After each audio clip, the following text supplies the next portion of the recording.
కి సంబంధించి అంటే సబ్జెక్ట్ ఉన్నోడిని ఎవడు ఏమీ చేయలేడనడానికి సాక్ష్యం. ఇప్పుడు అమెరికా ఓ పక్కన H1B వీసాలకు సంబంధించినటువంటి రిస్ట్రిక్షన్స్ పెట్టింది. తర్వాత మళ్ళీ ప్రధాన సంస్థలకి తీసేసింది.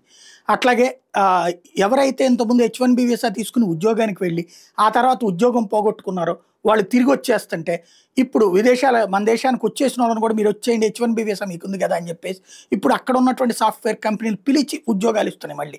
ఎందుకని వీళ్ళే లేకపోతే అక్కడ ఇదివరకేంటి 10 మంది H1B వీసా వాళ్ళు ఉన్నారు కాబట్టి అందులో నలుగురికే ఇవ్వాలి అనేటటువంటి దాంట్లో 6గురిని పక్కన పెడితే ఇప్పుడు తక్కువ అవకాశాలు ఉన్నాయి కాబట్టి ఉన్న వాళ్ళని వాడుకోవచ్చు. వెరీ సింపుల్ ఈజీగా అర్థమయ్యే భాషలో చెప్పాలంటే ఒకటికి మొదట్లో 50,000 జీతం ఇచ్చారు.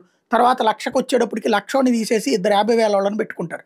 ఇది H1B వీసాలో ఉన్న అక్కడ జరుగుతున్నటువంటి మోసం.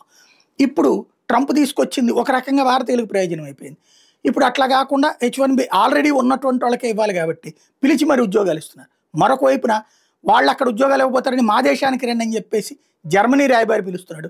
మా దేశంలో టాలెంట్ హంట్ చేస్తున్నాం, టాలెంట్ ఉన్న వాళ్ళకి మా దగ్గర ఉద్యోగ ఉపాధి అవకాశాలు కొదవలేదు రండి బాబు అని పిలుస్తున్నది జర్మనీ. వాళ్ళకి ఇప్పుడు అక్కడ మానవ వనరుల కొరతతో చస్తున్నారు. ఎస్పెషల్లీ టెక్నికల్ ఎక్స్పర్టైజేషన్ అదే ఇప్పుడు క్లియర్ అవుతుంది.